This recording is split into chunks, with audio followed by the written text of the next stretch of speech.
Going hot for a second. 1 2 1 2 1 2. Yo, okay.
Here off.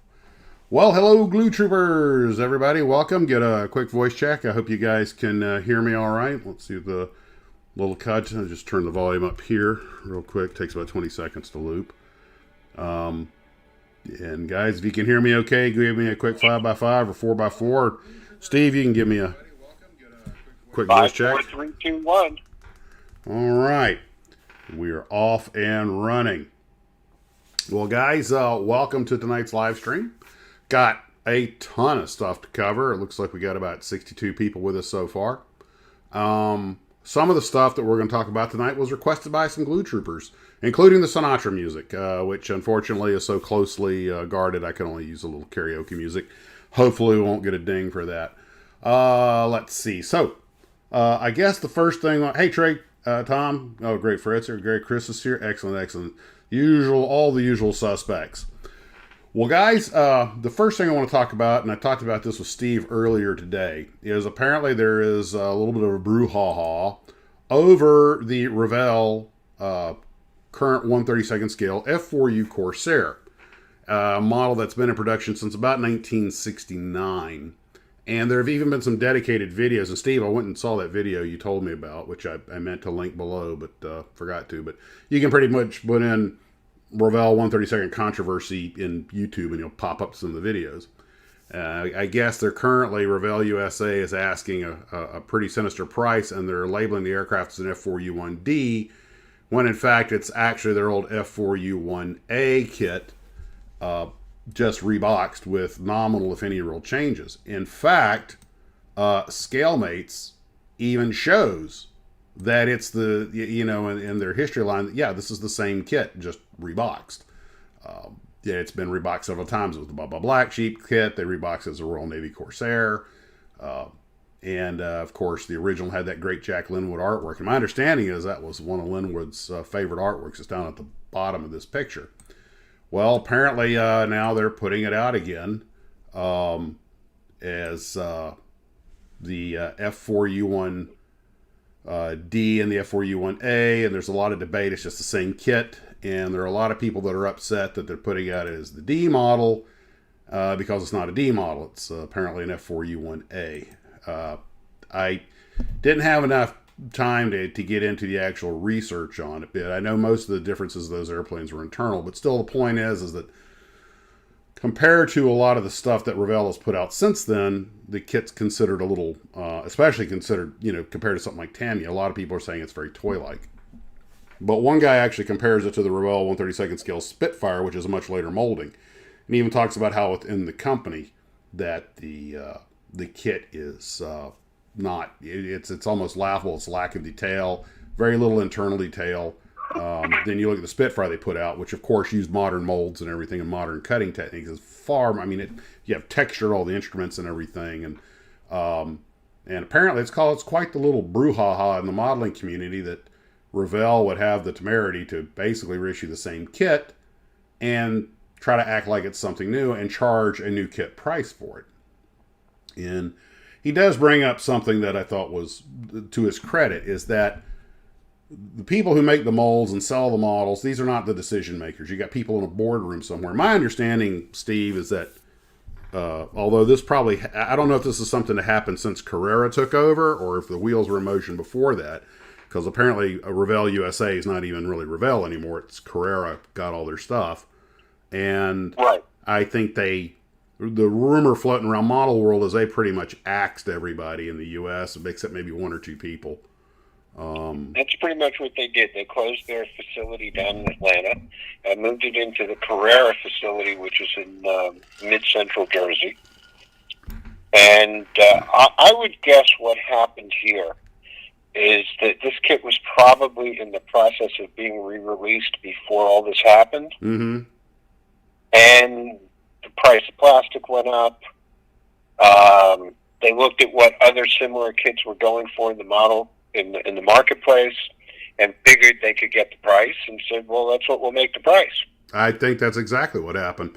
And this, again, I'm sure was a boardroom decision because they're a business and they want to make money. And like, well, look, everything else costs $32. Let's charge $32 or $40 for this like everybody else is doing. Because we're not going to sell that many less kits. If somebody wants a 1/32 scale Corsair and doesn't want to drop $100 on Tamiya, this is kind of the only game in town. I believe they charge, like a lot of companies, I think they charge what they thought they could get away with. There's two things that dictate the price of the kit. One, the cost of the materials, and two, what will the market bear? Yeah, yeah. And that's pretty much how the decision is made. I mean, in this case, this mold is obviously an old mold. Trey just noted he's right. It was Man's Models was the channel. Guys, just got to Man's Models. And he does a really beautiful comparison.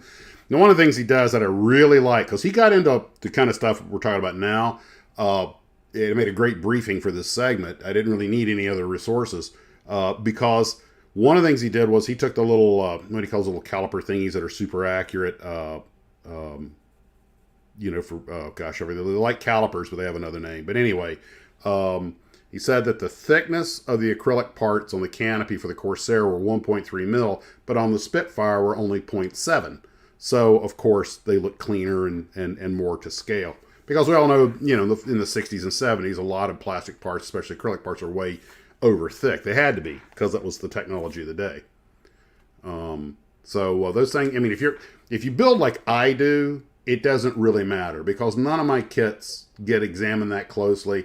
I've been building models for 40 years, and I still have trouble just sealing up the seams. I'm all thumbs, and but for the people who really make this stuff you see at the conventions and everything, that kind of detail matters. And I see these guys do some, just unbelievable work. And we're going to show you some of that in a little bit here on some other stuff.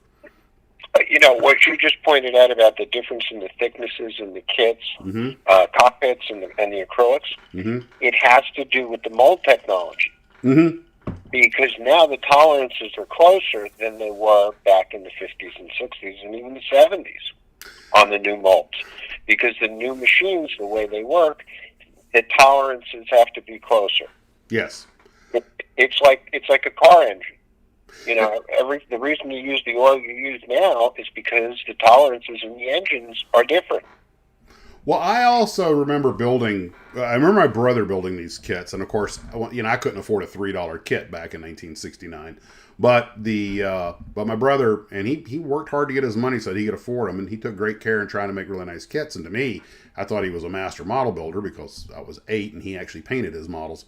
But and he had a friend, Old Pope, a great guy, who really was a master model builder. And these kits to them, I mean, you'd hear them arguing with the parts and stuff, playing about the fit, but they just grind and work till it fit. It was just considered, par for the course. But that was the technology of the day. You look at some of the stuff that's in the fine scale modelers of the 70s, and it looks so simple compared to the stuff we see today in a lot of cases. But I have to agree with the complaint that, look, it's 2023. If you're going to use those old molds like that, you really, and they do have a price point advantage, to be sure. But I can tell you, there are models that and I'm sure this has happened to every one of us. There are models that I held in my hand in the store and I go, this is what I want. And then I looked at the price and went, I don't want it that bad. Exactly. If they could sell this thing for $22 or $24, probably no one would be complaining. It'd be like what Atlantis does. No one complains about an Atlantis kit because they know they're largely old Aurora and Hawk, the molds from these companies. But Atlantis has a good sense not to charge an arm and a leg. And they've kind of created their own market in doing that.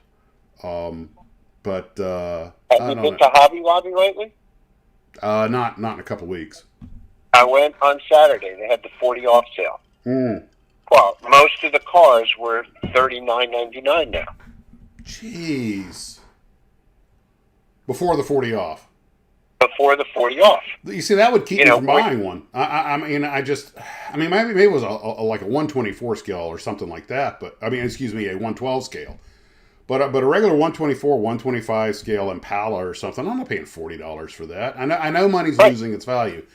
We don't get political on this channel, but inflation isn't political. We all know we're getting clobbered with whatever the current real rate is. And I understand the prices are going up. Those kits the last time I went were $29.99. Yeah, that's too much of a leap. That's a third jump. But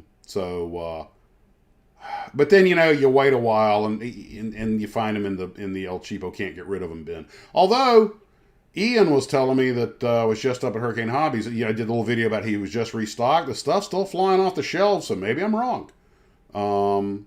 But different customer. Yeah, and a different customer. The guys who go to a hobby store and seek out a hobby store, they're willing to pay the premium price because they're usually buying a premium kit and they want the service of the hobby store. Now you bring up an interesting point. The clientele of a hobby shop is usually somewhat different than the clientele that you find over at Hobby Lobby. I see folks over at Hobby Lobby, and I'm not trying to hurt Hobby Lobby's business. I'm trying to help Ian, but they're looking at a model car and they look at the price and they're like, I wonder if they have this. So, well, have you checked Hurricane Hobbies? They don't even know Hurricane Hobbies exists. And I thought, dude, It's 3 miles from here. Get out to Hangar Right, go down Loretto, Hangar Right. It's there on your right in the little strip mall. It's a dedicated hobby shop. Fortunately, the word's gotten out on Ian. He's getting a lot of traffic now. But you get some mom buying a model for her kid, and she doesn't know there's a dedicated hobby shop in town. Of course, normally she's just grabbing whatever's on the shelf, price shopping, and God bless her for getting her kid a model. Period. Well, the difference though is you go to Ian's and you're getting a higher level quality assortment of kits that you don't get in the mass retail. You're getting something else when you go to a place like Ian's. You're getting service. I mean, there's no one in the hobby shop area at Hobby Lobby. You're on your own devices. No. Ian, you can ask questions. There's going to be a model builder in there somewhere. And, but you're getting expertise. My problem is the opposite. When I'm around, people start asking questions about models. Ian points them at me. And unfortunately, they ask me a simple question, and me being me, I just go into the whole history of, well, you see, the problem is when they made the styrene for this kit back in 1968. But this thing with the Corsair, I think the reason that it's caught in the traction it has within our small community is because it represents let's be honest. It represents a little skullduggery, a little bit of a cheat. Trying to get away with something, trying to be slick. And that'll probably work fine at the Hobby Lobby, but that ain't going to work, with the serious model builders who are. They wait a minute. And there was a write up in one of the magazines, about a year ago. I think it was Trumpeter they didn't recall, but they had a bunch of Wildcats they put out, and they put out some wrong model parts and got busted, like F4, F3 parts on an F4, F4 kit. I forget the particulars now. But there were, and of course, aside from the rivet counters, there were a lot of just regular model builders going, hey, well, this isn't right. Because with the internet, everybody goes to detail their kit. They go online, they start seeing, hey, wait a minute, these cowling panels don't line up like the actual photo of the real plane. They kind of got busted on that, and I think it was an honest mistake. Because you've got people cutting these molds that are going off the material they're given. If one person in the chain gets a bad photo or just goes to a history book. A lot of history books and a lot of stuff online is mislabeled. This is the F4 F-3. Oh, well, let's use these pictures. Well, no, that was actually a -4. But the guy who put the document together to begin with didn't know that. So there's, it was different in a generation where everyone had probably seen these things for real. Heck, half the people working in the factories had probably worked on them. I mean, that's part of what uncovered the skullduggery the CIA did when they, during the Bay of Pigs, when they had that one B-26 that flew into Miami and claimed they were defectors. And I think, just super quick, the B-26s that the actual FAR, the Fuerza Aeronautic Revolucion, the Cuban Air Force had, were the gun nose models with the 850 calibers in the nose. But the ones at the FAL, the Fuerza Aero Liberación, the Liberation Air Force, the Bay of Pigs invaders, the expatriate Cubans, they had the glass nose models. And a lot of people ask, how come the Alabama Air National Guard was involved with these guys of all people? Well, they were the last unit in the Air Force to fly the B-26. So that's where the expertise was. But they, a Cuban had defected in a B-26 about a year before.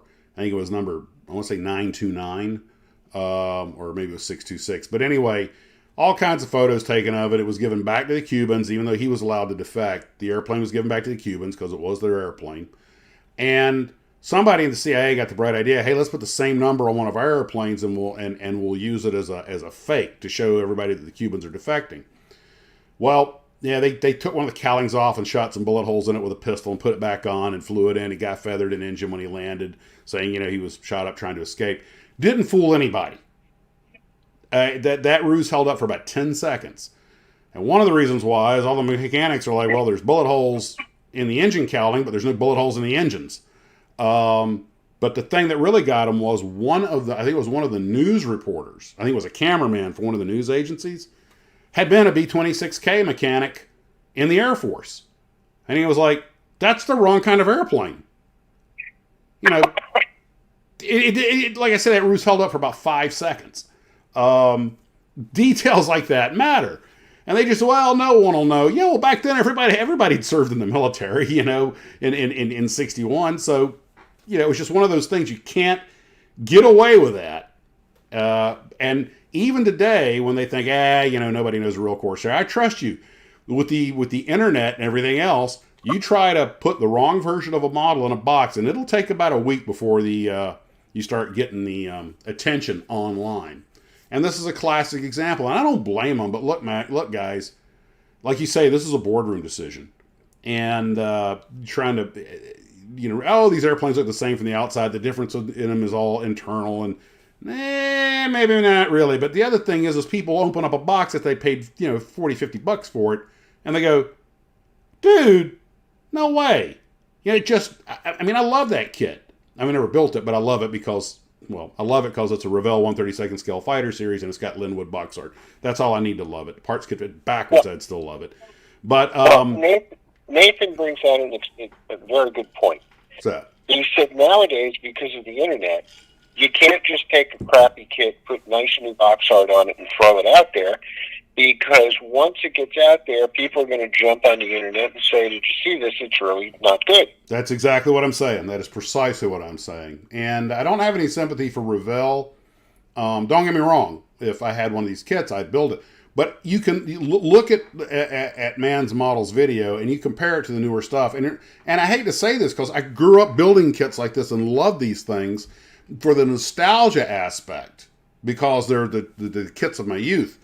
But no, he's absolutely right. To the serious model builder, if I'm really going to try and build a serious Corsair, I'm going to go get one of the Tamiya kits or something where I know it's a good new mold or something. Or and Revel has made some new molds and some nice kits with them, but I'm not going to. If I find that it's just the old kit in a new dress, then no, that's when I pay $20 for one in a broken up. But just no. And you look at it and you realize, this just isn't right. It was fine for the day, but one of the glue troopers wanted me to address that, and I got to give Scalemates credit that they pretty much show them all as the same kit, and show a few changes and everything. And I remember a friend of mine got the Pappy Boeington, the Baba Black Sheep one. And he was just disappointed because it was just the exact same kit he already had with a couple of different decals. And I was going to get the Zero, the Baba Black Sheep Zero, but I had a suspicion. I held off and I was right. I didn't want a Zero. I wanted the Hollywood converted AT6 that they used in the TV show made to look like a Zero. But they just redid their actual Zero kit. And I was like, no. I want what I see on TV, not the actual airplane. So, anyway. So this is not the only case of this, but it seems to be the one that's caught a lot of attention lately. And shame on you, Revel. Shame. Oh, by the way, guys, I was told happy birthday, Rory Cross. I was told that today is his 99th birthday. Rory Cross, the famous artist who did so much of the work for Airfix, doing the box art and everything. He's the British Jack Linwood. And fortunately, he's still with us. And just wanted... You okay? I just wanted to give a shout out to him, and all of us have enjoyed his box art throughout my entire life, and it's glad to know that a few of the old masters are still with us, and he's just a legend. There are a handful of box artists out there that have really stood the test of time. He kind of personifies that. I don't know when he did his last box art, but Anyway, happy 99th birthday, Roy, and thanks for all the wonderful artwork. So, I went out to, we'll talk about some various things today. One thing I thought we'd talk about is I did go out. I got to see Mike again, Mike Machad, out on another overnight in California. And I was given my christening on the 405, which, at least with me in the car, we could ride in the HOV lane. But for those of you who know California, I need not explain, but the 405 is sort of a legendary, God, what is it, 10 or 12 lane in some points. And no matter how wide you make it, it still fills up. But we are on our way to Santa Monica to meet a friend of his, Jim. Now, before I go any further, let me tell you, I am planning a dedicated video on this visit, so we're only getting into snippets of it. But his buddy Jim is a passionate model collector, and there's Mike and Jim together. This is in his apartment, and this is the apartment that he lives in. So all of the stuff you're about to see is, imagine if I lived in the TARDIS.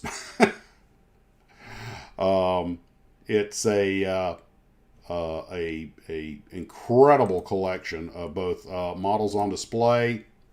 There's a Strombecker, and that's an original one carved out of wood back when you bought a Strombecker kit. And this is the proposed. This is a company manufacturer proposed Connie with converted to a turboprop.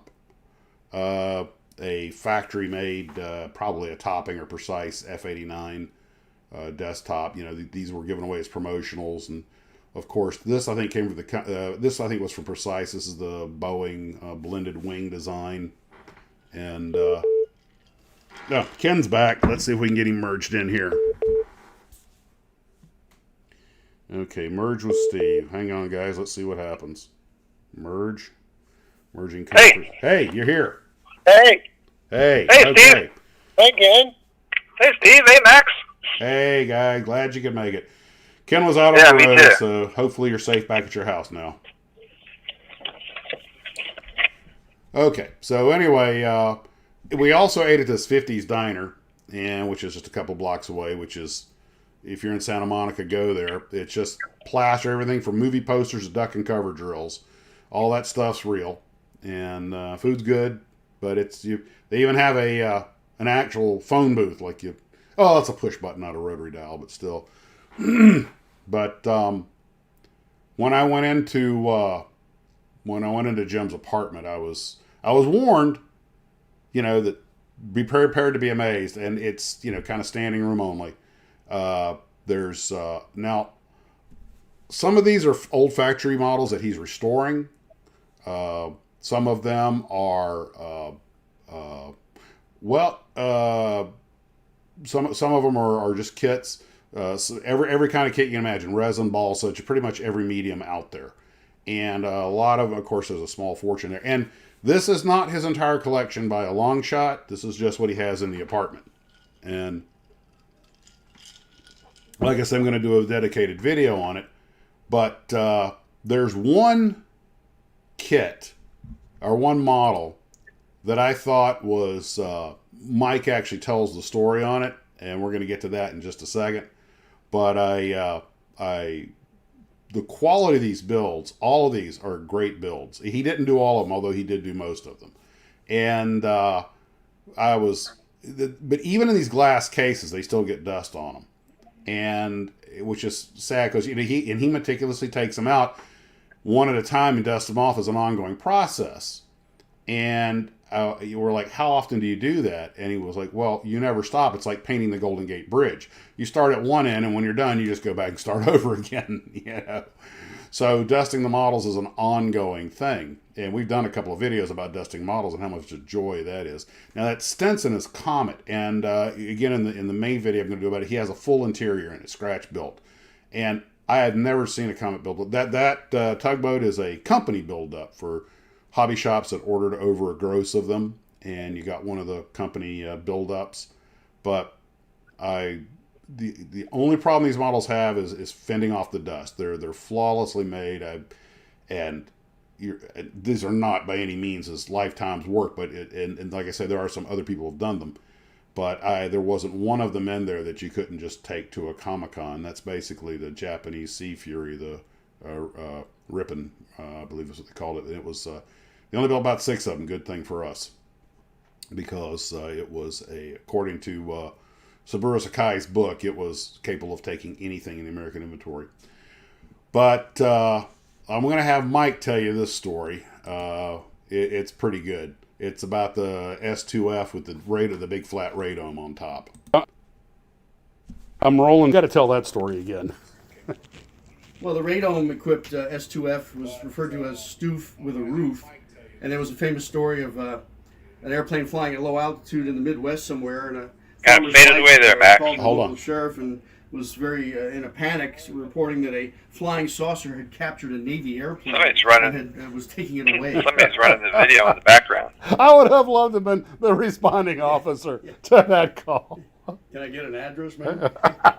Just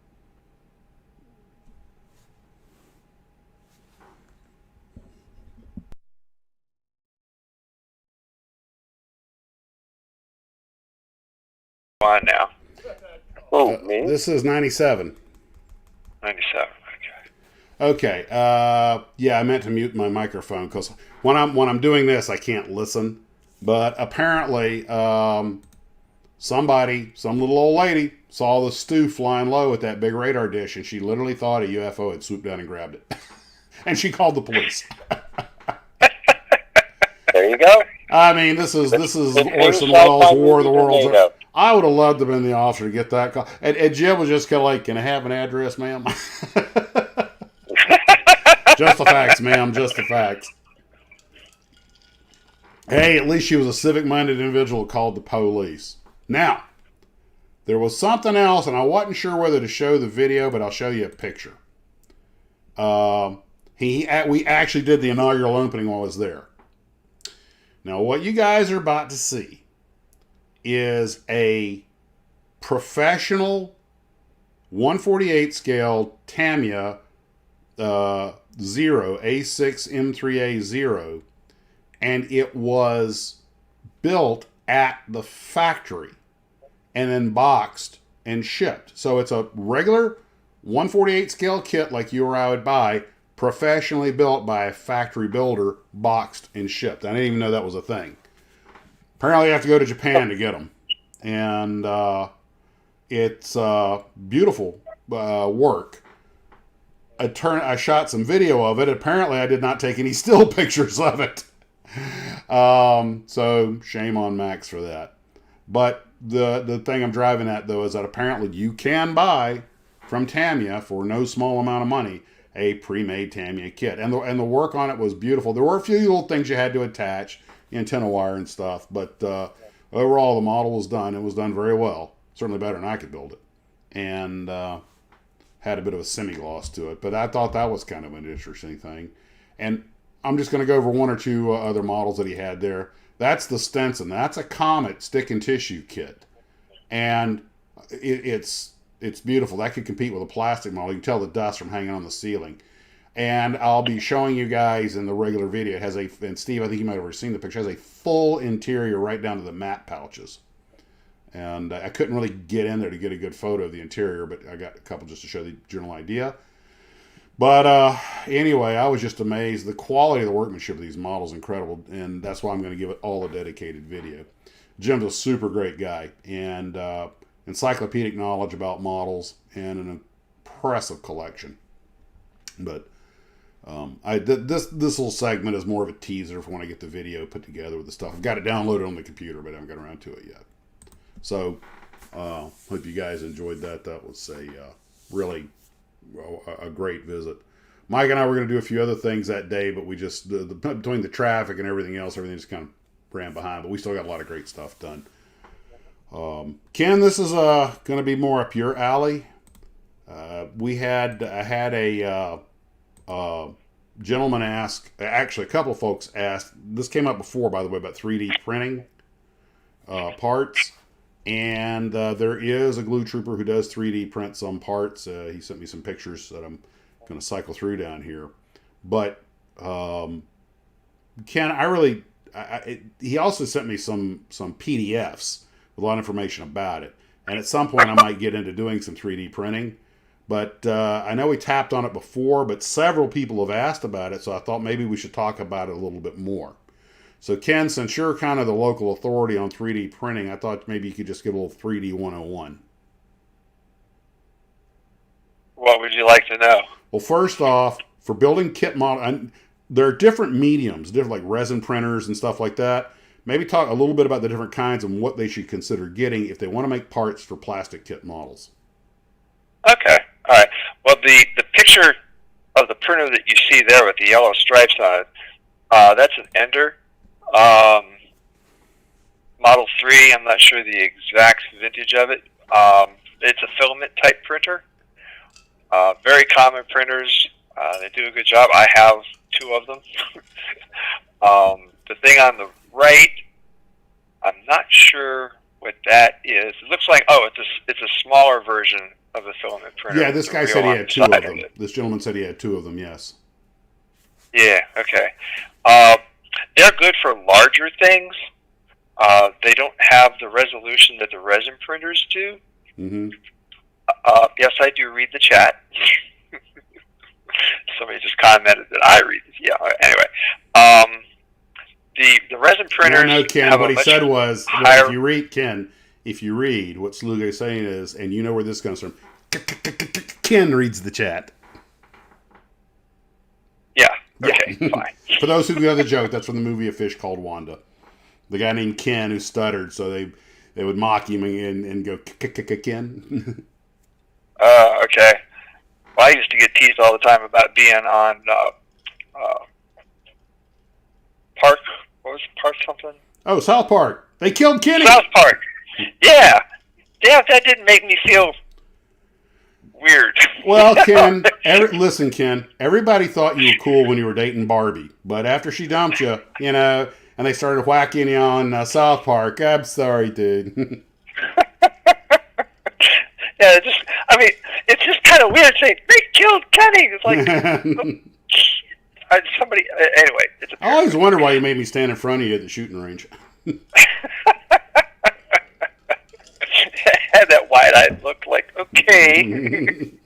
Anyway, maybe that's why I never wear a hoodie. But okay, back to the printers. All right, the filament printers are good for bigger stuff, like that T38 that somebody sent me. That was filament printed.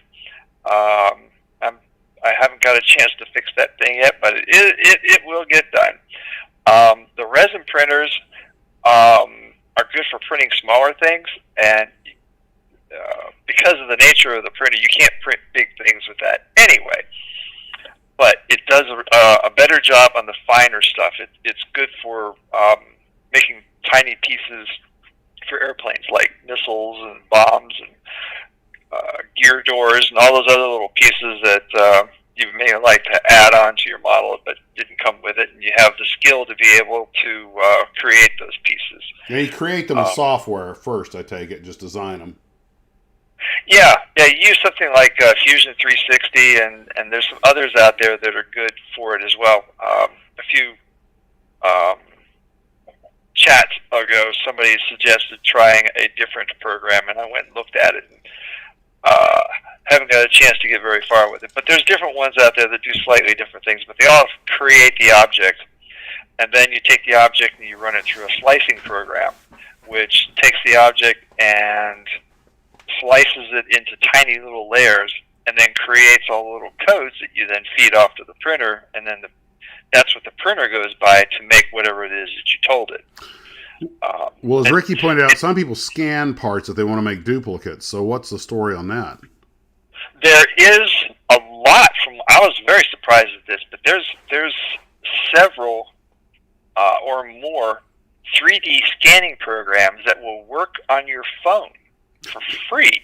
Good Lord. So if you got something already that you would like to duplicate for whatever reason, or somebody else has something that you would like to make, you can scan it, turn it into a 3D object, plug it into the slicer, and then put that in your printer, and you can scale it so that if you want something a little bit bigger, a little bit smaller, whatever, you can change the size of it and print your own. Okay. I wonder if you could scan an entire runner full of parts all at one time. I don't see why not. I mean, I haven't had a chance to play with one of those things, but I don't see it as being beyond that capability. The downside to it, the resolution of the object may not be as good as what you would want, as opposed to using a device that is a 3D scanner. The cell phone has the limitation of only having one lens. A hardware 3D scanner would have two lenses, so it could do stereo vision. Okay. Well, that answered that. Well, guys, I hope that answered some of your questions, because 3D printing is not something I know anything about. So after just getting back to our little LA trip, and Steve, you're familiar. Laser wants to know when you're going to buy a 3D printer. I probably will get into one at some point. I probably will. I almost did it a couple of years ago, but I just had too many other things going on. But it's distinctly possible. But the thing is, having been a computer programmer, and Ken knew me when I was programming, it was not my favorite thing in the world to do. It takes a certain personality type, which Ken is, and I'm not. That means I got to start learning. Although I've played a lot of graphics programs, I'm going to have to, master another computer program so I make the parts. Now, the Proud Bird. And Steve, I know you're familiar with this place. Yes, I am. This is right beside the Los Angeles airport. We're going to talk about LAX a little bit. In fact, right across beyond the nose of that P-80, across the street is where the North American plant was at. You'll see a picture of some F-86s lined up. But anyway, some of you guys are familiar with Don Talichet, the guy who owned the 94th Aero Squadron chain. This was one of his, very wealthy man, passed away some years ago. World War II, I think he was a B-24 pilot, but I know he's a pilot during the Second World War. Anyway, Talichet opened this, and it used to be a 5-star restaurant, but now it's more of a food court. But some of these airplanes are real, some are not. The MiG-15, the A-4 Skyhawk, the Beech 18, and the DC-3, and it's a DC-3, not a C-47, are all real planes. The rest are all mock-ups, and very good ones, I might add. Definitely movie quality. That SBD is probably my favorite because I have a love affair with the old barge. I think it's just one of the greatest planes. Anyway, they got the Corsair, the Mustang, the SBD, and the Spitfire out in the parking lot. P-40's hanging inside, and there's me, there's yours truly, about to pop a gasket, trying to suck my gut in for the photo. But they're all beautiful renditions. And then out in the back, of course, you got the X-1, the P-80, and the other aircraft we talked about, along with a few of the Avenger and a Hellcat. There's a P-40 hanging inside, and the nationalist Chinese markings. And you can see it's just a food court now. The food was okay, they still have some meeting halls upstairs, a lot of memorabilia and stuff on display. But the thing that's really great about it is you sit at the Proud Bird and you can watch the airliners come in. There's guys out there with the big telephoto. Oh, there's also a P-38 mock-up out there too. And it was one of the weaker ones because the wheels were kind of spread out on it. But hey, still, there's a Volar This used to be a Airbus landing. sit-down restaurant. Huh? It used to be a sit-down restaurant. Yeah, well, you still sit down, but it's not. There's not table service or anything. It's not. No, I mean table service, the whole 9 yards. Yeah, you may still be able to get that if you're doing a function upstairs, but it's not like it used to be. You're right. Although Mike was saying that they did finally redo the interior because it was, it had like plastic seats. At least now it's got a decent interior. What are you laughing at? Hey, Max. What? Max. Hmm. Andy wants a 3D print figure of you for his airplane dioramas. I hope you got a lot of resin. Start scanning now. Hey, that's right. Yeah, we could scan you. Oh my God. You might want to reevaluate that. This is that could be fun. No, seriously, that could be fun. Making a 3D printed version of you. just talked to TSA. They scan me every time I go through the airport. I can't go through the metal detector because of my hip. It'd take all day to scan me with a cell phone. what's that old saying? That our world isn't that big, but I wouldn't want to have to paint it. So I like that idea. I think that would be a lot of fun. okay, sure, why not? So now we have a project next time I'm back. Get your scanning software. Greenberry wants a Max bobblehead. Well, I've got my little Max's models, that my sister-in-law made for me, and have Gluey over here with him. Steve Servant says you'd have to strike a pose. Well, I'll have to be a hero pose. But yes, that's what everybody. Oh my lord! That'd be like when Wallowitz did the ones with him and Cooper Polly. Lemire Crazy says a diorama of Max modeling in the Tarbis. You just get your little 1/48 scale figure, pack it with some putty, to fatten it out a little bit and start painting. Barfield says, own your own Maxes. Seen on Max's model.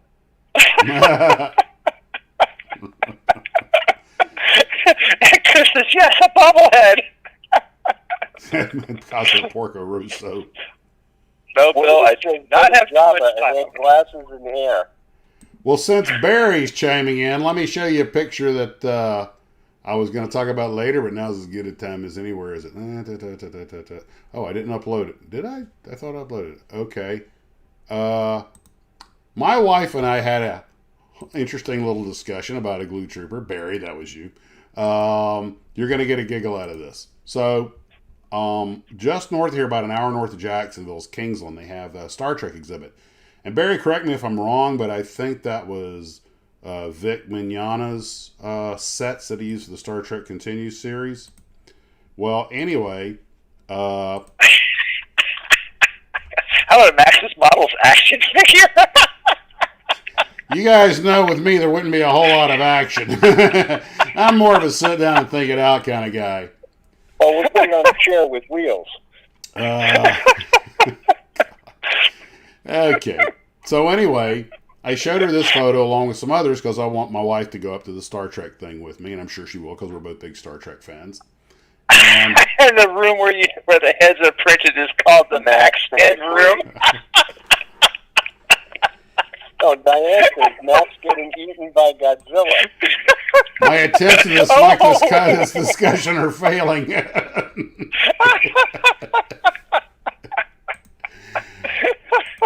I know what I'm going to name mine. My pet name in the family, Maximus Rotundus. Comes with a chair. Tarbis not included. I'm looking at this picture. Nurse Chaffel didn't age well. Hey, that's one of our glue troopers. But my wife, when I was joking about that, I said, everybody's in costume except Barry. And my wife goes, maybe he's from Ryza. You know how sensitive to culture, Ryza the pleasure planet like Hawaii. You know how sensitive Star Trek, the Federation is to people's culture. So they let him wear the shirts from his home planet of Ryza. But looks like the home planet of Da Vinci. Anyway, so we're probably going to go up there at some point and see if they'll let us mash the Jelly Bean lights. But where is it? It's the Kingsland, Georgia Neutral Zone Studios. Kingsland, Georgia. That's not very far. No, it's according to MapQuest. It's 49 minutes from here, or maybe an hour. Right over the border. Cool. Yeah, that's near the submarine base. And yeah, Kings Bay. That's why it's Kingsland. I'm thinking, I think that's the set that Vic Mignogna had built for his Star Trek Continues series. I could be wrong, but apparently it's pretty high fidelity. I'm sure you can rent it. But his, I believe it was his daughter, did a walkthrough video, and she showed they have, it's like a walkthrough set. You can walk through engineering through the corridor into sickbay and everything and that stuff, and that's like awesome. And I'm sure they have fan films made there all the time. I'll have to check out with them on what the Star Trek 42, the search for Geritol. For Geritol. There you go. I was trying to find a way to get in there to say that. You smart. Well, anyway, hats off to Barry for getting up there, and that's just great. That looks like a lot of fun, and I think he said something that was a midnight visit or something like that. So I'll have to find out what the deal is.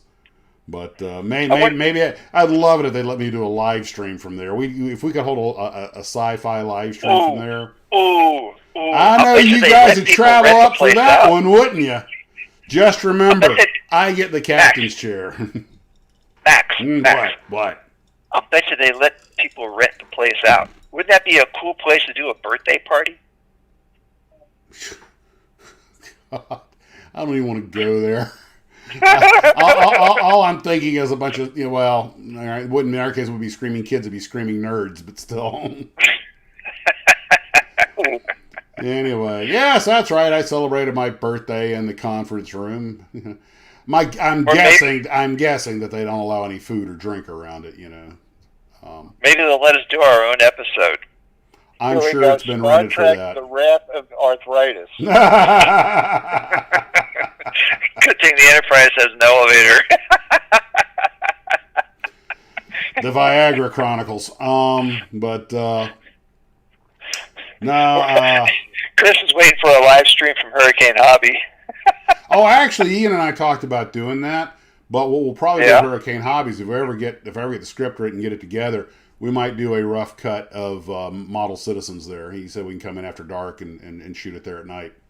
But the only problem with trying to do a live stream of Hurricane Hobbies is, first off, people are going to think it's open and keep trying to come in the door. But, it's just, actually, that wouldn't be a bad idea. It'd be like a studio audience. You can have seats sitting there, and you can have lights set up, and have a place to do autographs and pictures and stuff like that.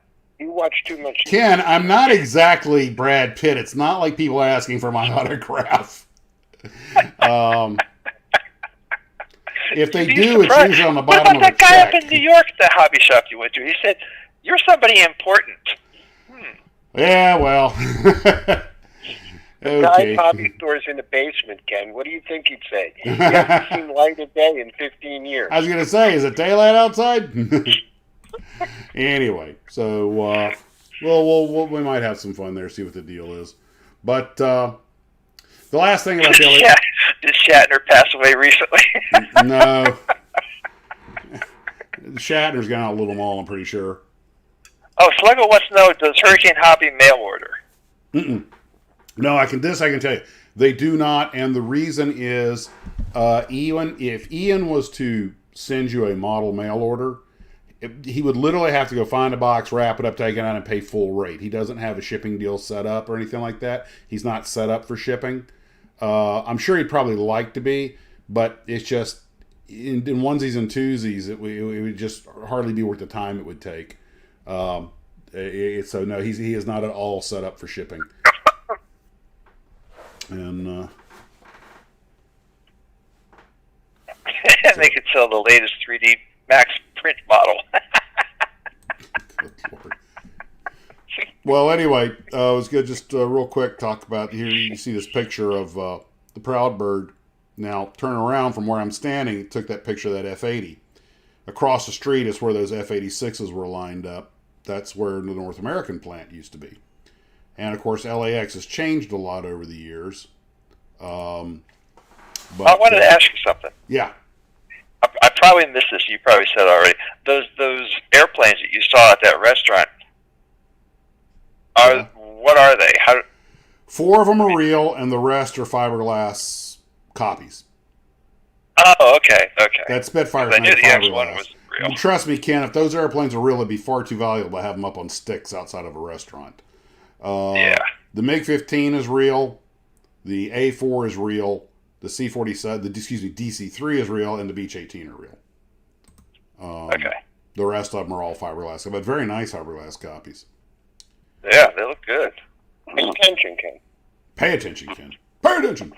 Sorry, I just come in at that point. No worries. But just some quick pictures that Mike sent me. Just the photos, the black and white photos were taken in '61. Color photos are recent. That LAX sign, now that's basically the same angle that the photo on the left that shows 1961 is showing, just to see how much change has taken place in 60 years. The Spider that built that famous. By the way, that's not the control tower, guys. That Spider. When I was there years ago, it was a restaurant. Now it's empty because the whole post, the vid. But it's, because of what? You're not supposed to say the CVID word on YouTube for risk of getting taken down. The recent thing, the illness, the great. The great disease. Yeah, apparently if you say the name and some YouTube weenie doesn't like the way you said it, they take your video down. So anyway, it's really clobbered a lot of the businesses. All the museums and everything and restaurants are just now crawling back. And it's been rough on everybody. And California still has a lot of restrictions in place that so did New York for a long time that other places didn't. They're just kind of now getting back on their feet. By the way, I think you had said go to Burbank Hobbies. Yes. Unfortunately, Mike was updating me that Burbank Hobbies is really now more just of a die-cast place. Well, it used to be a die-cast place. Now it's a anime figures place. Yeah. I'm sorry. You know what? You're right. He said it was die-cast for a long time, and then the figures took over for the gaming and everything. So, and we're not going to truck 2 hours up. Huh? It was a shame because it was a great place. Yeah. Well, we're not going to truck 2 hours up there. In 2 hours, how far away is Burbank? He goes, 25 miles. And I was like, oh, yeah, California speeds. Yeah. But anyway, just thought you guys might like to see how things have changed. These are some pictures I took when I was in Atlanta after plane watching. One thing, this 5-day trip I was on, God, it just dragged. But the plane watching the Proud Bird was great. And the plane watching at the Kempton Overland in Atlanta by the Porsche driving experience was great also. I don't know if I didn't know or forgot that they had a rooftop restaurant at the Kempton, and it's right under the approach to the northernmost runway. So now these are cell phone photos, by the way. So, it's a great place to have a cheeseburger and watch jets land. But there was a squadron something or other at College Park Airport right next to the runway, remember? 94th Aero Squadron. 94th Aero Squadron. Yeah, that was great sitting there part watching of the same chain. That was all Don Talichet stuff. And, it's a real shame, I guess, but he passed, and I guess the restaurant just went away. But they still have tons of them. There are a lot of airports. And the reason they had one at College Park is College Park's the oldest continuously operating airport in America. The Wright brothers flew there. It's where the Army Signal Corps had its first aviation, training take place. So it's incredibly historic. And it's right in the middle of the Air Defense Identification Zone over D.C. now. So flying out of there is a royal pain in the keister. But if you live in that part of Maryland, it's super convenient. And you can afford to keep your airplane there. Yeah. Now, they used to have one at Newcastle. Yeah, there are quite a few of them around. Interesting bit of history on the that airport. That's the airport that they flew from there to, was it Frederick, to demonstrate to the military airplanes. Actually, the flight you're thinking about, Ken, I believe it took off, flew around the mall, and came back. It wasn't very far. It was like down to D.C. and flew around the mall and came back. So it wasn't very far. I don't think it would have made Frederick. But I know the flight you're talking about. But it was in that general area. Yeah, they even have a little museum there. And there's yeah, I've been in that museum. They have a replica of the original Army, the Army Wright Flyer No. 1. Yeah. They also have a building there that people who are building kit planes have a place to build their airplanes. Had a place to build models there, that's right. They had a real nice collection of models on display. George Taylor just chimed in and said his son works at Burbank House of Hobbies. And he says it's not just die-cast or anime figures. It's one of the best hobby stores around, and they have everything. Okay. Well, if So I get there a you go. chance, I'll make my way out there. I'm glad to hear that. Okay. Now, the next thing you folks are going to see is what I think is one of the ugliest airplanes. It was so ugly, even my rather stoic captain was commenting about it's the ugliest airplane he ever saw. This is a Condor Airlines, which is a German vacation airline. We see them all the time. Oh, I thought you meant this Delta jet. No. No. The Condor with the I don't know. I can't even call them bumblebee stripes. I don't know what the heck you call these, but I know there's some guys out there who specialize in building model airliners. Here's a challenge for you.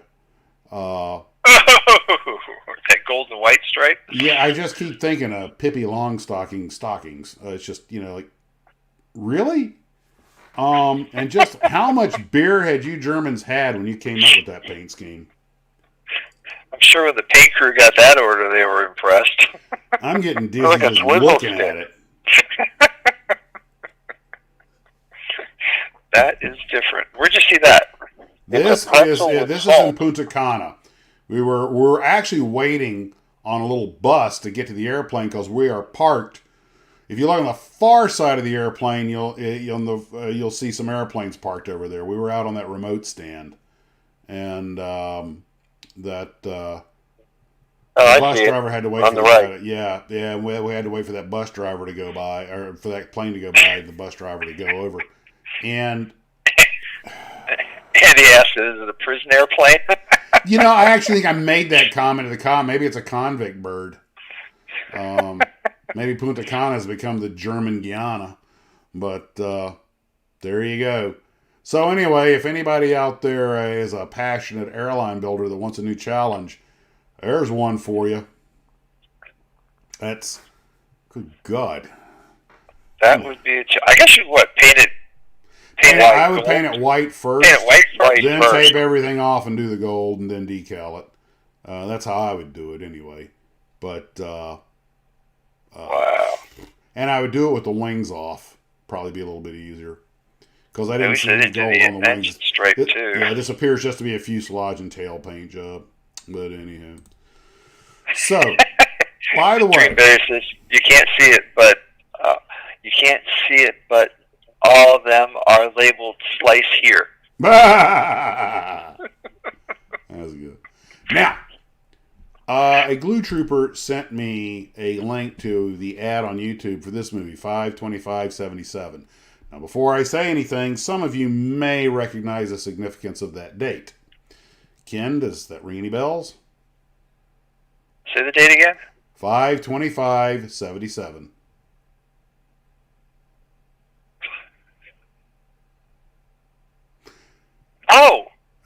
Yeah, that's when Star Wars came out. Yes. Ken keeps his gold star as nerd of the day. That is when Star Wars premiered. Now, I saw the commercial, so there's no spoilers here. First, this is a true story. Okay? Second, it is a totally indie film. Third, if you look at the trailers and it looks like it has a bit of a retro look, that's because the movie was made like 18 or 20 years ago. It took 6 years. It was a true indie film. It took them 6 years to get it in the can, and then it sat on the shelf for like 13 years or something. They couldn't get it distributed. So this movie was made like in 2000 or something like that, which I think is actually better now. I think it's better now than then. It is the true story and has a lot of model building in it. That's why we're talking about it on this channel. It is a true story of a kid who saw 2001: A Space Odyssey, became enamored with the special effects, started building his own models and making home movies. And he never stopped. And his mother figured during a spring break that maybe I should send him, on spring break to go see where this happens for real. And she managed, through being an innovative mom, to get him a couple of days to go visit the Hollywood special effects houses. Just so happens, as pure coincidence, they were in the process of building the models for Star Wars. He saw what they were doing. When he finishes his little tour, comes back home, tells all his friends about this great movie that's coming out, and they all think he's an idiot. He keeps trying to find Star Wars playing at a theater if finally he gets to go see it. I actually saw an interview with the real guy that this is based on, and he winds up going to Hollywood to be a model maker. So for us who build models, this is right up there with was that movie 8mm where the kid's making the movie, the Spielberg film that came out a few years ago. It's kind of like a evil E.T. Anyway, well, not evil, but it eats people. But Super 8 or whatever the name of it was. But anyway, I just saw the trailer and I saw so much of me in those trailers because I was a kid with a little wind up 8mm camera filming his models on strings and everything and trying to recreate what I'd seen in the movies. And they brought up an interesting point. In those old black and white movies, the 40s, the 50s, he said you almost expected the actors to lift up their helmets, look at the camera, and go, "Look, we know how bad this is. Just stay with us. Suspend." It's like just suspend reality and stay with us. But of course, Star Wars, and then 2001, they actually made a serious effort to make very credible special effects, and they achieved it, I might add. But anyway, I think this is on pay-per-view somewhere. At some point, I told my wife she didn't have to watch it if she didn't want to, but I'm sure she will because it's Star Wars. And a lot of stuff with models in the trailers and everything. And it's more of a coming-of-age film with this. I think that's sort of as a backdrop, but I don't care. So I don't know if any of you guys have seen it, but I think you guys might appreciate it. I was 16 years old when Star Wars came out, and it was one of the first movies I ever went and paid to see twice. Went 2 nights in a row. Went and saw it, and then went back and saw it again. And anyway, so I remember the first time I saw that too. A bunch of guys from work, other programmers, decided, hey, let's go down. It wasn't an opening day. It had been open. It had been out for a little while, and we said, let's go down and let's watch that. And they said, yeah, sure. It was the first movie that wrapped around the theater just to get tickets for. Yep. I didn't have that problem, but I do remember seeing all that. Where I live down in Panhandle, Florida, wasn't that hard. 3 hours outside to get tickets for the next show. Well, one of the things was, you guys will remember in those days, that's when they had to send actual film stock because they used real projectors. And I can remember the theaters having several movies playing Star Wars. And one of the tricks they had to watch out for, the ushers and them had to be careful of, is people would try to buy a ticket for a movie that wasn't so popular and then sneak into Star Wars. So, it was a thing. And I grabbed the first X-Wing model we had actually was not a kit MPC. It was a Estes, which was one of their more accurate models. It had some fins on it. And I was at home making home movies with the 4x8 sheet of plywood painted and the cardboard hangers, and I had it on wires, and I had it set up where I could use a cheat with the camera. The roof of the hanger didn't go all the way forward, so I could lift up the X-Wing, move it forward, and then up a little bit. And I made so many home movies with that thing, and we cut up plywood and made sets and everything.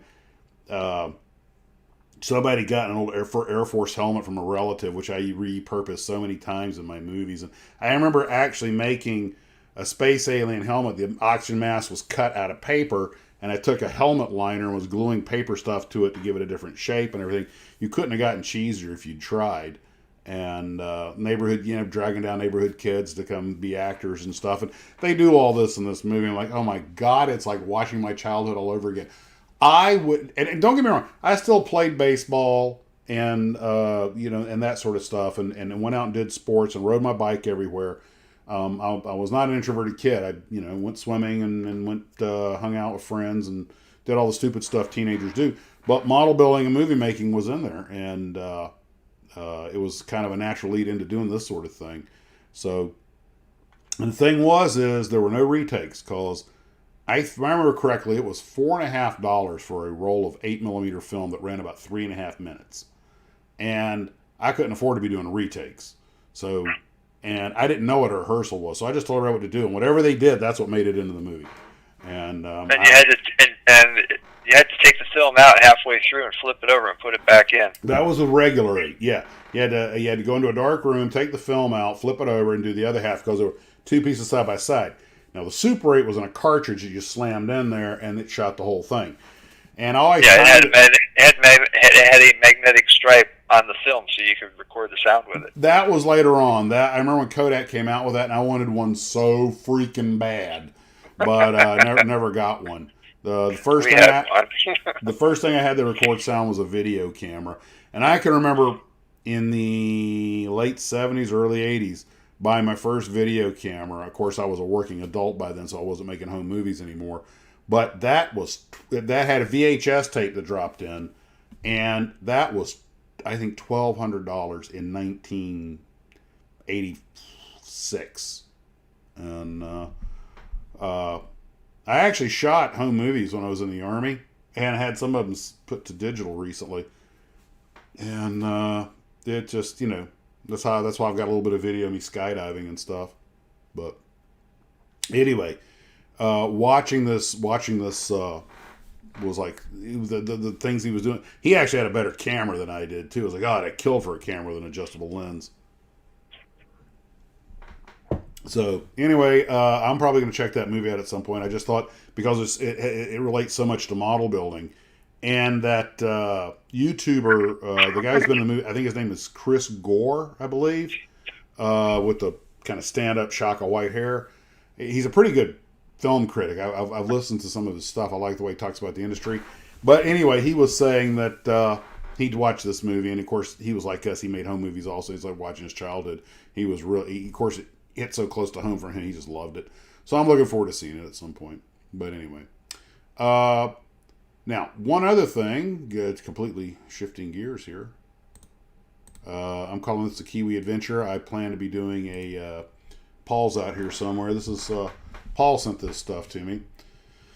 One of our glue troopers, Paul, down in New Zealand, went to a, I guess you would call it, was it a convention of sorts? But he's submitted a lot of contributions and a lot of material to me. I have a lot of his stuff that I haven't had a chance to get started on companies like Remco and stuff.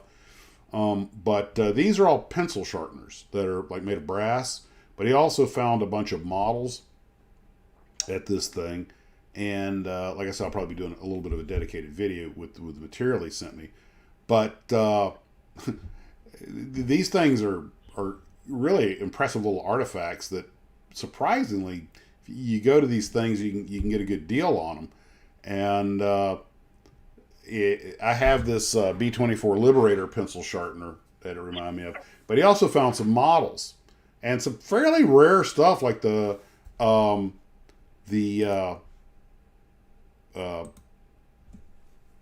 these are, he got a good deal on them. They're still in the box and everything. And what it got me thinking about was the number of things you can find at these conventions and flea markets and antique stores and stuff that, like the Roco UN, the white UN United Nations UH1. You're just not going to find something like that, at the regular hobby shop. You have to go to these it's pot luck what you're going to find. But you got the Batmobile and the rare 175 scale Pete float plane and everything. These are, and as I recall from the email he sent me, you got a pretty good price on them. And here Paul's got, it was a fair selling kits. That's what it was. Guys, Paul's leaving us some information. Die cast, railways, and other items. A lot of different tables. Toy fairs. And I think that's great because you're just going to find stuff you're not going to find anyplace else. And a lot of times people really don't want that much for them. Sometimes they do. Sometimes they know what they have and they're like, nope. I'm like, okay.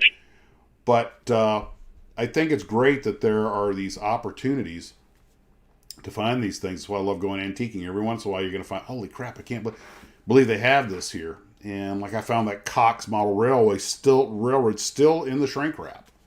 And we didn't buy that. We did buy the shelf that was here. He found the Time Tunnel Volume 1 and Volume 2. He found some magazines and artworks and stuff that were just and you never know I don't know about you guys, but here we have the Walt Disney magazines and everything. I faintly remember these things, like the Land of the Giants and stuff. I did not know they'd made a magazine of the Magnificent Men and their flying machines, which is one of my favorite movies.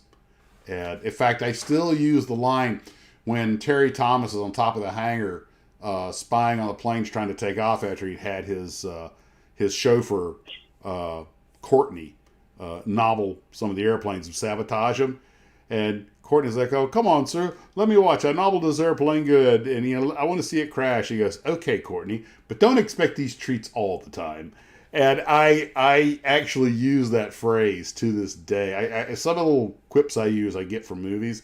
And one of them is when I do like something really minor nice for somebody. I'm like, all right, but don't expect these treats all the time. And it's directly stolen from that movie. Great movie. It's just no CGI. Back then they had to do it for real. And I don't know. I just find that these fairs and stuff, you can find the most exotic stuff there. I remember the Land of the Giants when that was out. I read an article about the guy who wrote the scripts for that, and he said that he kept a notebook next to his bed, and he'd wake up in the middle of the night from a nightmare screaming, and he'd write it down, and that became the next episode. Oh, God. Okay, well. Sure, whatever works for you. So doing these trips to LA, I've been having a lot of Hollywood dreams lately. Paul says, some of the prices are insane and beyond my budget, but there are all sorts of treasures to be found. I did not know about the Magnificent Men comic either. A great find. I agree, that was a great find. And, what, me worry? But Paul, you asked to see the B24 pencil sharpener that I have. And it's this right here. It's not an old one. I think my brother gave it to me. I'm not sure where he found it. There's a pencil sharpener in the Bombay. Under the Bombay. But, over the target, sir. But I found got sound effects, too. Thank cool. You.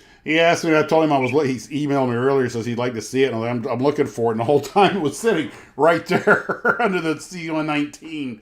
Right under where my finger's at. Oh, by the way, while I'm mentioning glue troopers and things, Nicholas, hold on just a second. Let me make sure. Yeah. Chuck, I'm coming back. I want to give a big shout out and thank you to Chuck, who sent me a whole box, and I mean like 20 pounds worth of these Kokufan books. These are Japanese. These are dated 1979. And this is $3.75 in 1979. It's about $14 today. But the reason they have these beautiful color photographs, incredible illustrations, stuff you're not going to find anywhere. You can't even find on the internet. Tons of great black and white photos. These are, of course, I don't speak Japanese, so I won't be reading it. But to me, it's more of a picture book anyway. But you find photographs in here. You're like, I've seen stuff all over the internet and in every book you can imagine. And they still manage to find pictures that I've never seen before, which makes you realize how much is out there we haven't seen. Let me... okay. Now, transform... Any color pictures? Oh, yes, lots of them. In fact, it's just...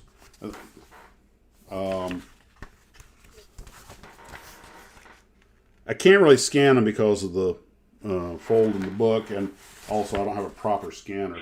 But you realize, I mean, you can look at the love and attention this guy is giving this thing, and every modeler out there can identify with that. But some of it's models, some of it's real aircraft, just all kinds of stuff. And 79, that era, is kind of cool in a lot of ways because that's before a lot of the rules we have now, so people get closer, do things with models and planes. It's even got schematics of a lot of the real equipment, and like I say, in Japanese, but doesn't matter. I'm here for the pictures. But I hear some photos of museum restoration taking place and everything. By the way, any centerfolds? Wow, wow. Wow, wow, Yeah, it wow. has the Hiroshima dropping on the centerfold camera. Very, very funny. Ha, ha, ha. Too soon. Thing is, you see some of the artwork and go, I know that artwork, and you realize some of the artwork on the box tops is older than we realized. But I just wanted to thank Chuck for all of those. I had a chance to go through but a couple of them, and they are impressive. The Japanese and the Europeans often have a real appreciation for big glossy full color photos. It's like they're more interested in the subject matter than making. They'd rather make a nice magazine and charge a lot of money for it than keep the magazine cheap. Well, that's because they lost, so they have to make up somehow. So now I'm going to take, because I'm down to drinking water. I'm going to take a very... No cough syrup? I ran out of cough syrup. That's why I'm drinking water. But I am going to refill my cough syrup and take a quick break. I will run the intro while it's there. You guys can chat amongst yourselves, unless you guys want to carry the show while I'm gone. You tell me. Why not? Now we get a chance to talk, Steve. So, Sluggo, line of wood. Okay, I'm going to run some pictures while I'm out of the room. And, no, not those. You guys can... that'll work. There we go. I will be back momentarily. When I'm coming back, you'll hear the door shut. Or open. Okay. Okay, now that he's gone. I'm not out of the room yet. Oh, So how many bobbleheads do we want? then you can malign me. well, you gotta order the hair. You know how many little animals they're gonna have to shave to get the hair for the mustache and the head? We gotta put in an order tonight for Mongolia to get this,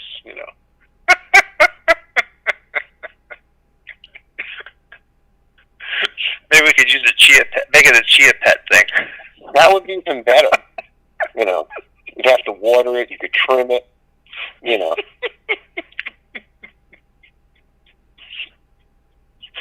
Ken and Steve will now plan on how to take over Max's models. Oh no. We've already done that. That's already done. We're just waiting to make our diabolical plan roll into action.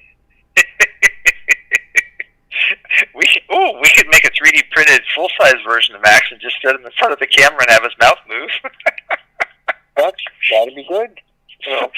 It would be a true Max Headroom then. Yeah, Trace, I would like that. That would be nice. Thank you. That's the. You said he found a model for the P47 he gave me. Yeah, a chia pet. There you go. That could be fun. No, I think it'd be really cool to scan Max and make a 3D printed model of him. That need a big scanner. Or it's just a lot of time. I could put him on one of those lazy Susans and just rotate him around.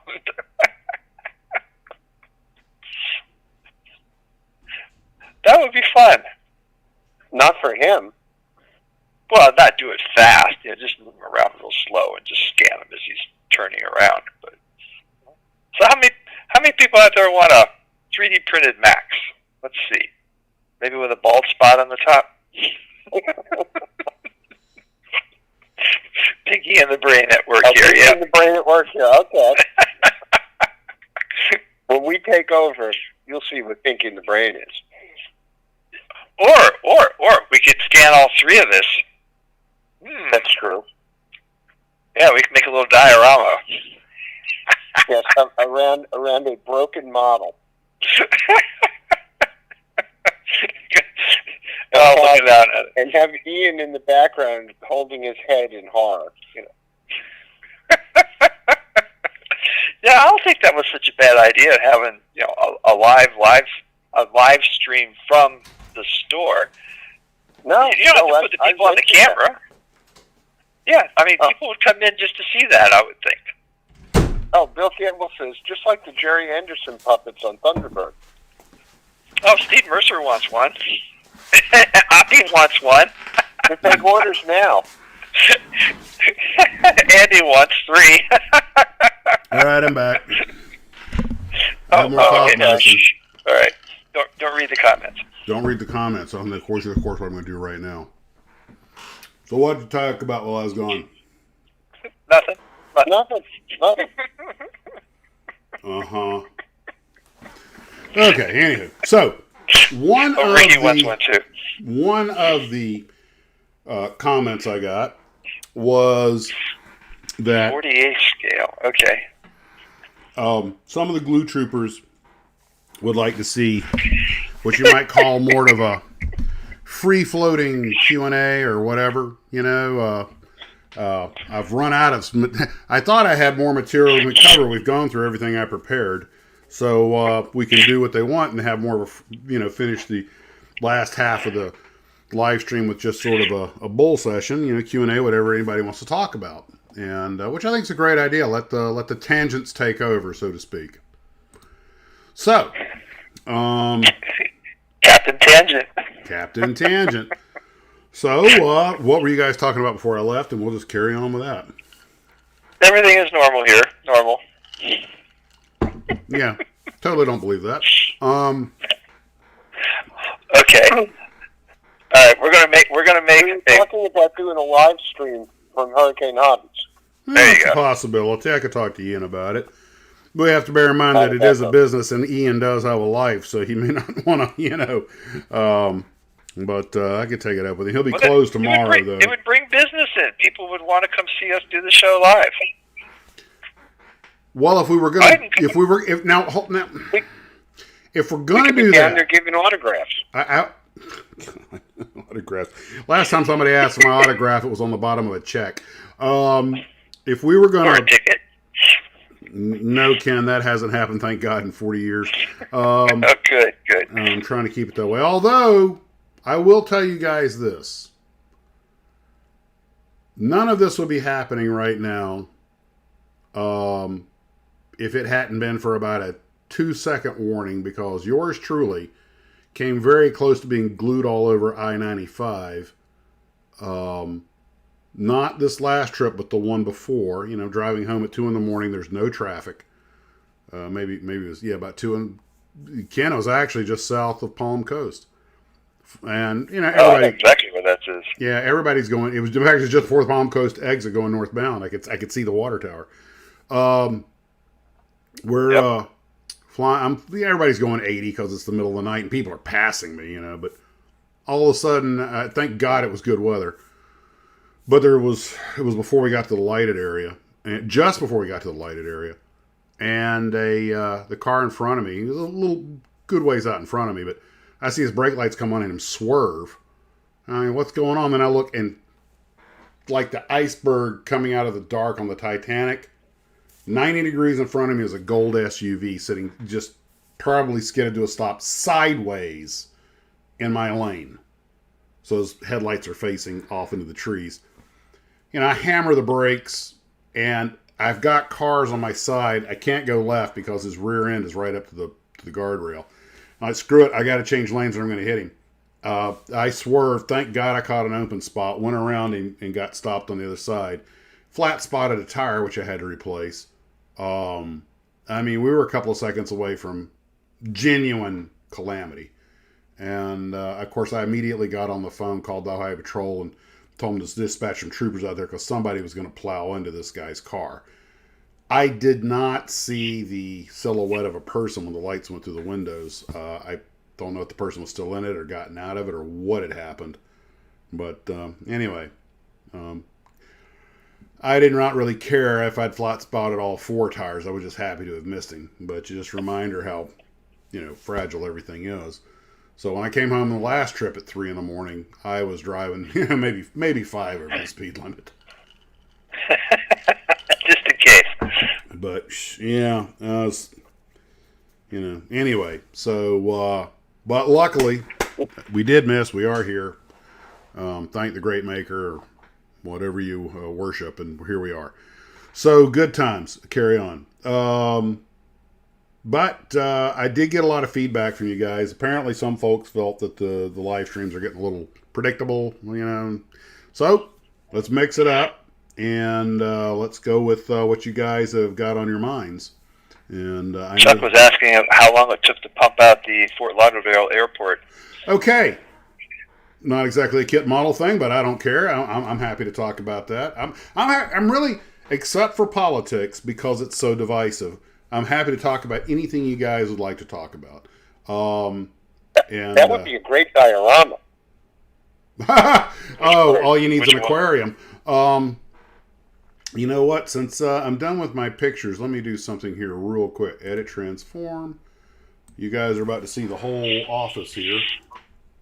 There That we would go. be a great diorama, the flooded Fort Lauderdale airport. Like I say, all you need is an aquarium. Edit, transform. Or what's that clear plastic stuff you can pour? Resin? Resin. Yeah, clear resin. Oh, there's something somebody asked about. Oh, real quick, you asked about the airport was shut down for a couple of days. There were over 100 cars that were trapped there and could not leave. Not because they wouldn't let them leave. Literally, unless you had a boat, unless you were in a Schwimmwagen, you weren't getting out of there. It took a couple of days. I was flying in that mess, by the way. Fortunately, we were going into Miami, not Lauderdale. We went around that very weather, and I was flying. The captain I was flying with, thank God, is an old hand who's got like a single-digit seniority number. The guy is super senior, and you know what? Let me just give you a little snapshot of what goes on in an airline cockpit when the weather goes down. You guys like to hear that? Because it ain't pretty. Sure, go for it. All right? Will it have stewardesses in it? They're flight attendants, man. That's stewardess. So 1960s. You gotta be careful doing that. Yeah. You're going to love this. We always call them in-flight. But when we give the speech, flight attendants, please be seated for takeoff, the feds actually have in our manual, you will use the word flight attendants. You're not allowed to say in-flight or steward. They want to hear flight attendants. Okay, so apparently that's their official designation. Anywho, so when you're flying along and you've got an alternate airport, if you have to go to the alternate, they put you on a hold. It gets extremely busy in the cockpit. In fact, that segues to another story I'll tell you after this. Remind me about going into New York the other day. Anyway, so they say, and you guys know I never use my company name because I'm not an official representative, blah, blah, blah, blah, blah. So I'm going to call my airline Fast Fire. So Fast Fire 123, go to Echo intersection, hold north, da-da-da-da. We got to put all that in the computer. Well, problem number one. The captain's driving, I'm working the box. And I'm new, but I know how to spell echoes. And he gives us the phonetic spelling. I'm like, dude, it's not in the database. Modern aircraft, unless you know the latitude and longitude and going to build a waypoint, and trust me, you do not want to go through that. It's got to be in the database. For some reason, he picks the one intersection. He had one job. He picks the one intersection. It's not in the database. And I'm like, Echo, Charlie, Hotel, Oscar, Sierra, trust me, it ain't in there. Fine, go to Copen. Copen's in there. C-O-P-A-N. We build a hole, we go there, we're holding. Now, while this is going on, in the airlines you have, or in any aviation, you have your primary, you have your alternate, and you have your hold fuel. And you have what's called an EFC, expect further clearance. They gave us an EFC time, or expect further clearance, which means you're going to be holding until then, of almost an hour down the road. Now, we bag plenty of extra fuel for diversions and stuff, but we don't bag that much. It costs money to carry petrol. That stuff's heavy. And we had about 20 minutes of hold time before we either had to go to the primary or go to the alternate. And our alternate was Orlando, but Fort Myers is closer to Miami. So if we change our alternate to Fort Myers, we buy a little extra hold time. Not much, maybe 1-2 circuits, but it's extra. Sometimes that makes all the difference. Now this is when the captain, those 4 bars really weigh on his shoulders. Now nice thing about sitting in the right seat is that I'm going, hey, what do you want to do, boss? because I spent 17 years in the left seat being the guy that was on the hot seat. And it is the hot seat. That's not an exaggeration. This is when pilots really earn their money. So he has to, in addition to all this other stuff and doing the math in his head and figuring out how long he can hold, looking at the release, seeing that stuff, he has to contact dispatch to change the alternate. He can't just do it on his own because they have to send new fuel numbers. All of this is happening in real time. Now, first thing, of course, you do is just slow the plane up. Since you're going in circles, no point in burning gas, so you slow up to your hold speed. And you got to get permission from ATC to slow up while you're en route, because you might have people bunching up behind you. Great. We hadn't even gotten to the hold yet. Then we have to verify the hold and everything. I'm talking to air traffic control. I'm working the box as necessary. He's over there typing his message to the company dispatch. How much fuel we have on board, where we're going to hold, what are expected further clearances. Can we change the alternate to Fort Myers because it's closer? That gives us more hold time. So the dispatcher up in another major city up in the Northeast is banging away his numbers, spits it out, gets it back to us. We reload that in the box. Then he's got to get on, call the flight attendants, tell them what's going on, and then he's got to make an announcement to the passengers. Now, all this is happening while we're traveling 5-6 miles a minute through space. Okay? And the whole time you're looking at this monster biblical storm on top of Fort Lauderdale. It was edging Miami, but it wasn't in it. Miami was still open. So now, we're not the only airplane in the sky. All the guys going to Fort Lauderdale, they're banging, diverting, holding. The controllers are as busy as one-armed paper hangers. They are trying to handle all these aircraft, find places to hold, altitude, speeds, everything else. You can hear the supervisors getting on the channel. And everything, the whole system is just starting to slowly implode. So we go into our hold. We've got our math. Now, our iPads do have Wi-Fi, and if it's working, we can actually see like real-time weather beyond what the radar can see. We have a program, WSI, which is kind of like the weather channel for pilots. So we realize that there is a thunder boomer, a string of thunder boomers about to move in on top of our alternate Fort Myers. Crapola, we're not going to be able to make Fort Myers. And we have to be careful, because if we try to get into Miami and that weather turns into a wall behind us and Miami closes, we are screwed, because now we're cut off from the rest of Florida. We might be able to make Key West, which is a fun place to jam an Airbus into, but you can do it. And so you start getting a little concerned. You start seeing the fuel tick down, and you're like, and your brain kind of goes into overdrive. So we look at Fort Myers, and Fort Myers is going to be bad soon, but at the moment it's still a viable alternate. And the captain's got to do some real captain-y stuff. Do some of that pilot stuff, Mav. And he goes ahead and gets numbers back to Orlando, because Orlando's actually got beautiful weather. And there's a huge gap in the middle of the state. We'll have no trouble getting to Orlando. We were only considering Fort Myers as a fuel savings thing, but it looks like it may not work out. So he's back to doing everything again. They give the new numbers, which shortens our hold time. And we're no way we're going to... So he has to figure out the time at which we have to pull the trigger and say, look, we can't hold any longer. We're just going to go to Orlando. Luckily, a few minutes before that happens, and he's doing all this, and I'm talking... They're like, okay, Miami's still open, and it's still taking traffic. So we're able to... Although it slowed things up terribly. But they move us out of our hold to the next waypoint. Now, once we're out of the hold, if we get out before the EFC time, we should be in good shape. But you got to be careful about that, because they can... What's EFC? Expect further clearance. In other words, okay, they told us they would call us in 55 minutes. Now, a lot of times what air traffic control will do is, we're going to give you an EFC time 30 minutes down the road. Realistically, we only think you're going to hold about 10 minutes. But we want to buy ourselves some pad. Okay? So they actually had us out of the hold after only a couple of turns. That was good. So now we're still in a solid positive fuel state. We can make Miami, go around and make Orlando, and still have a sufficient reserve left. So everything's looking pretty good.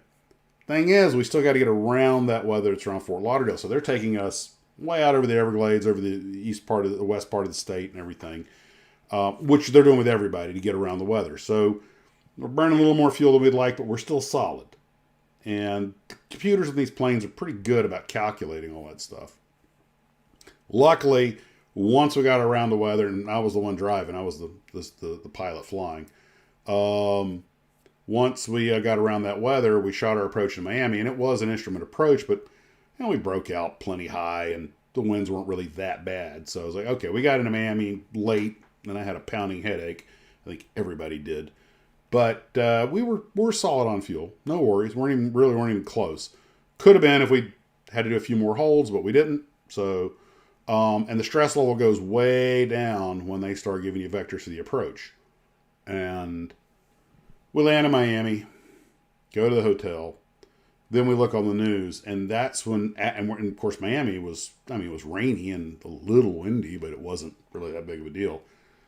But an hour up the road, 40, what is it, Ken? 50 miles between Lauderdale and Miami?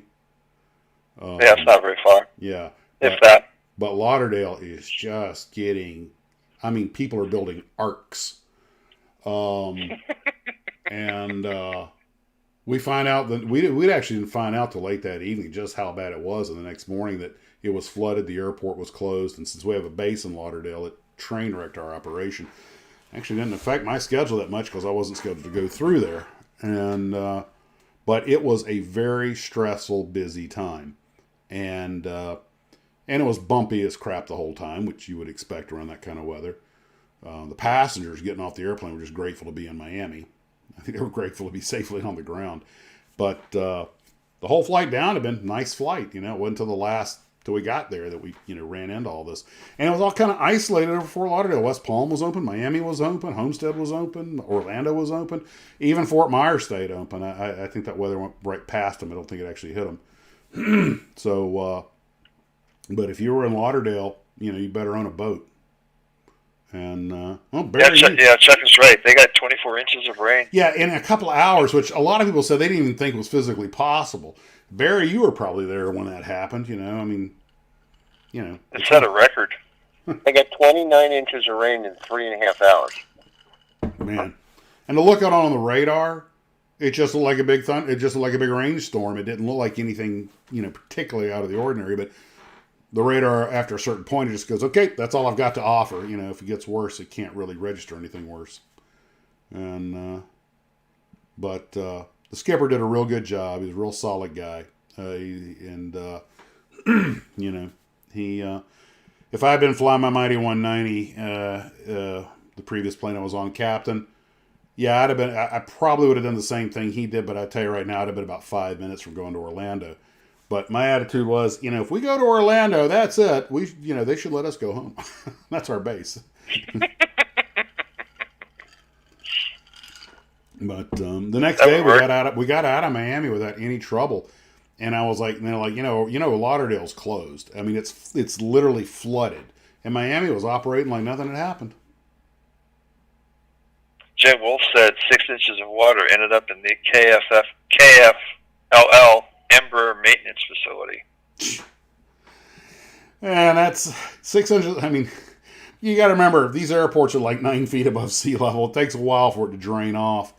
And anyway, at least the Everglades are full again. They were kind of drying out there a little bit, but that's why you guys get paid the big money. Yeah. Barry Steinlich says most rain I heard they had since they've been keeping records. I believe that is correct. And I was there. Yeah, set a record. And in those situations, I would much rather have two of you guys sitting up in the front of that plane than have one up there and a guy on the ground. Yeah, that has been brought up by more than one entity of late. For those who don't know, the aviation industry is moving towards a single pilot cockpit in an airliner, where you'll be backed up by a guy on the ground who will be in a command center who can fly the plane from the ground if necessary. Needless to say, that is meeting with some resistance, but I think they're fighting the future. It's going to happen at some point, just like eventually, the stagecoach industry went out of business. So, And just Tell the guy speaking. flying it like a drone, like they do the drones over. Well, that's what it'll be. It'll be essentially drone technology. You'll have a guy on the ground who, if something now, there's an advantage to all this though. Let's say something happens that would incapacitate the people on the airplane. The guy on the ground can still fly the airplane and land it safely, with smoke or decompression or something like that. Bad food. Yeah. Actually, yeah. Because that happens all the time. Bad food in the airlines are kind of. I think there's a law.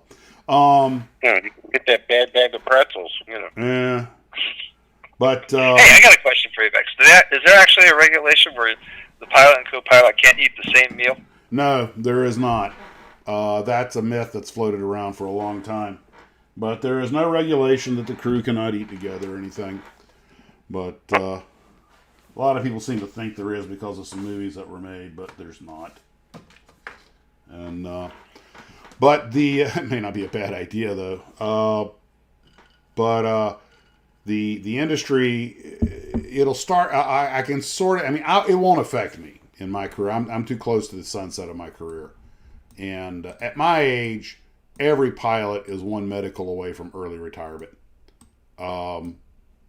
And I can't count all the pilots on my fingers that I personally know that have retired early on a medical thing. But the thing is, remember, airliners used to have 5 guys in the cockpit. And then it went to 4 and then to 3. And it was 3 for a long time, a captain, a first officer, and a flight engineer, i.e., aka a plumber. And then it went to 2. They automated the flight engineer out, and they'll try to do the same thing with the pilot, with the first officer. Now, the way it'll work is they'll start with the freighters. They'll use the drone technology that the Air Force has been perfecting over the last couple of decades.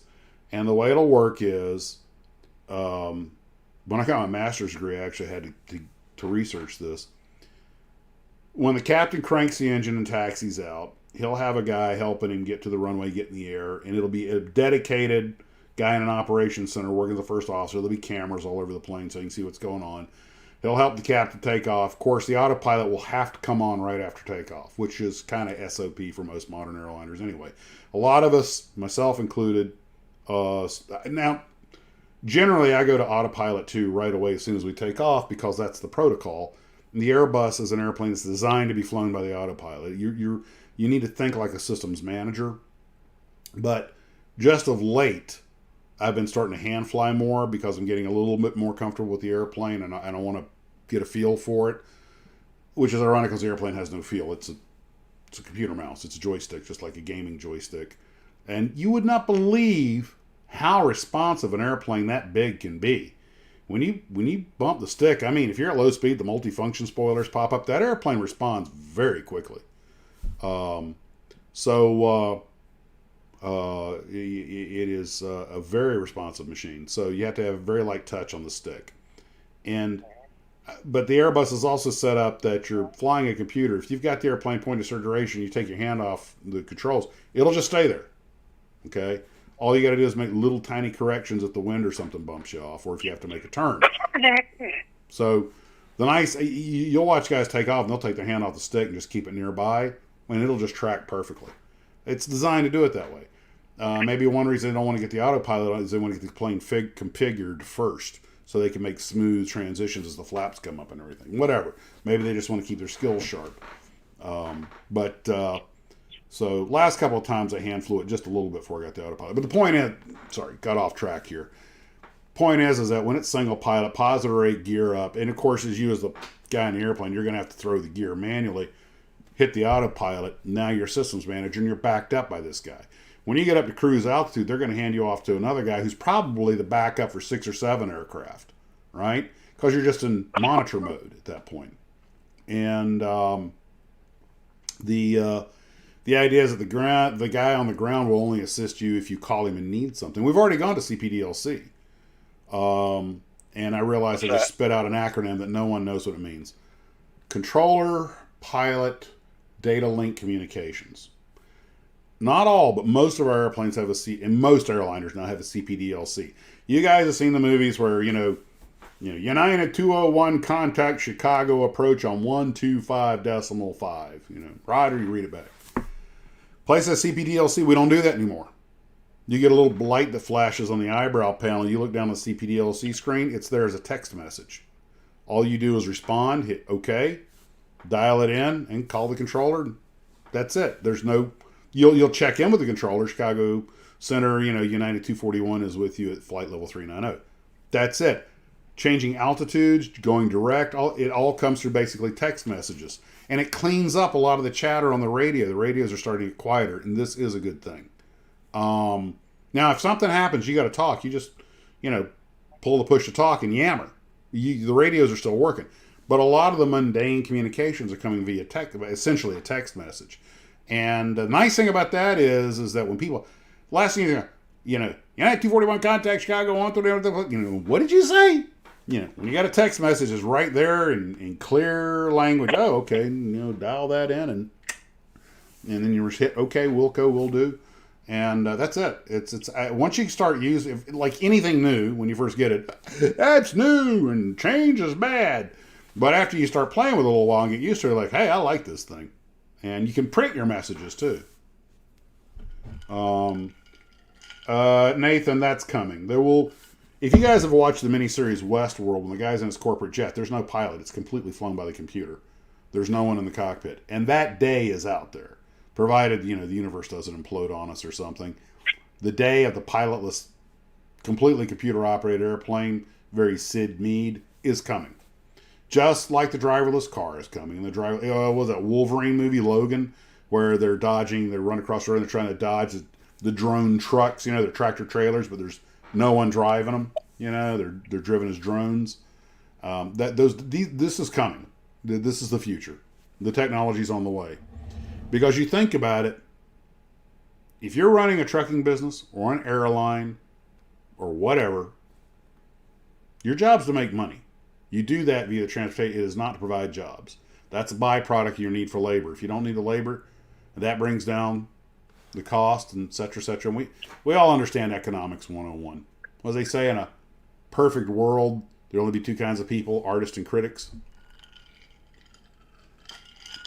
So model building, look, we're in this. We're all talking about 3D printing, where, I want to get a 1/32 scale F4U1 birdcage Corsair in these markings with these decals, and you'll go to computer and you'll select everything you want, and some machine in your house will print the decal sheet and print the parts, and you'll send the money via electrons like we are already doing. Most of you watching this right now are old enough to remember when somebody pulling out a credit card and putting it in the machine, with the rub machine, was considered, wow, that's so weird. You're not actually exchanging currency. And that was an imprinter. It was called an imprinter. A what? An imprinter. Imprinter? Imprinter, yeah. It would imprint the number onto the imprinter, yeah. And we had one in our store, and I can remember, making purchases. To line up the person's credit card and put it in the little things there, and lay down the 3-part carbon, pull it out. They'd have to sign it. They'd get the onion skin. You get the top. The bottom part went to the bank, and the money magically appeared in your account. And cashless society. And again, we don't get political on this channel, but there has been a push towards the centralized currency thing that would basically be a step towards a cashless society, where the government, the banks would pretty much control everything, and the absence of currency. We can all understand the issues with that. When I go to Hurricane Hobbies, I still pay in cash. Ian gives me a discount. He gives everyone a discount who pays cash, because he gets tagged for like 3.5% on every credit card charge. Well, no wonder. I think he even has a little sign there, discount for cash or something like that. And, it's a convenience fee. It's funny in a way. A lot of us, We live in a golden age of model making because we have all these incredible kits of so much stuff that was never made before. We have so many options ahead of us. Yeah, it's not the golden age of model sales, but it's the golden age of model kits. They have never been better than they are right now. Most of us build the old kits more out of nostalgia than anything else. But you can find companies that make just about everything, and to the point that they're getting day specific. Here's a model of a BF109G that belonged to this pilot on this date and this location, because they're trying to find new things to model. One of the best things that happen to the model industry is when some new movie comes out with maybe sci-fi or something, invent some whole new thing like the Battlestar series, so they got more models to make. Something new. And, but I don't think you're far off, Ken. I don't think it's as far down the road as people think, where you're going to be able to buy your model online and they're just going to send a data file to a printer. Basically a replicator Mark II. And, but yeah, Max and I talked about that some time ago, about the future of modeling, and that you buy a file and just plug it into your printer and you print it up and paint it. I know, Max, we are the man spitting into the sea. One day we will go our ways, will go away, and everything we knew and love will be nothing more than a photograph or an interesting piece in a museum. You know what? I tell you, Nathan, you're probably right, but you know what? I'm not bothered by that. We are all creatures of our time. Ken, your Trans Ams. There will be a day that beautiful white Trans Am you had with the Blue Eagle will sit right beside the Model T and the covered wagon. Shit, there are computers I've worked on that are in museums now. This is true. And you'll be next. I knew I was officially getting old when I went to the Naval Aviation Museum in Pensacola and saw an F-14 on a stick. I remember before that airplane flew, when it was, an experimental prototype, the newest thing. And now it's on a stick. And now they're out of the fleet. And I was like, yep. When you see your first airplane that you remember as a young man being invented on a stick, you've gone through a phase of life. And it's okay. That's the natural order. That's the way it's supposed to be. This doesn't bother me. In fact, in a way, when I see a F-22 on a stick, then I'm officially a geezer, which is not far down the road. They're already parking the A380s. Those things are... Boeing warned Airbus that's too much airplane. You'll never sell enough of them. Airbus didn't listen, and here we go, The A350, on the other hand, has been a very popular seller, so maybe that'll make up the gap. Boeing is in a world of hurt. They've had some serious issues, not only the 737 MAX issues, they got a lot of problems with 787, and I worry for Boeing. They'll be all right. The government will never let them go under. Too big to fail, huh, Ken? Like Pan Am or Eastern. Lehman Brothers. Ken, I remember people saying the same thing about Pan Am, Eastern, and TWA. Yeah, but Boeing is the U.S. government's primary contractor for building aircraft that they need in the United States. If you lose Boeing, who's going to build these things? That's their military. They're two different divisions. They could still lose the commercial side. If they don't get their act together, Airbus is outselling them. And I've never flown a Boeing, but having flown an Airbus, I can see why the Airbus is so popular. Although I'm going to be honest with you, the Airbus is far more comfortable than the E190. It's a good airplane. And I can understand why airlines like dealing with Airbus. Apparently, compared to Boeing, they're easy to deal with. The product is adequate. But I will tell you right now, Boeing will outperform an Airbus. That at least in the narrow body series. The 320s and 321s versus the 737s, the 73s have the advantage on performance. They can go higher, faster. However, the bus has a lot going for it, and they're good neck and neck competitors. It's kind of the MiG-15 versus the F-86 sort of thing, but Airbuses and 737s. I mean narrow body 321s and narrow-body 737s with the new engines now are doing trans-oceanic. They're doing transatlantic flights. And that's why the airlines are moving away from the hub and spoke, get a little more point-to-point because these airplanes make it more practical. And, the industry changes with the technology and consumer demand. That's another thing. There's no point in flying the best airplane in the world, the most efficient airplane in the world, on a route that nobody wants to ride on. But turns out that Aer Lingus has been doing Hartford, Connecticut to Ireland for a long time. I was taxiing out in E190 and said, and it was at night, and I said, give way to Aer Lingus. And I, locked the brakes. I was like, who? Like Aer Lingus, the Irish airline. I'm like, what are they doing in Hartford, Connecticut? Now they go to Ireland. I had no idea they had a nonstop from Bradley Field in Hartford, Connecticut to Ireland, and it goes full. It was a 757. Plane's got the legs for it, and it's a narrow body, so they pack it full of people and they make bank on it. Delta's ticked off that Boeing quit making the 757. They wanted to buy like 300 of them, and like, no, that airplane's out of production. We're not going to make any more. You got to buy the 78. We don't want the 78. We want the 7.5. And they wound up buying a bunch of 321s instead. But, it's, there you go. The joys of Airbus will say, we got one of those.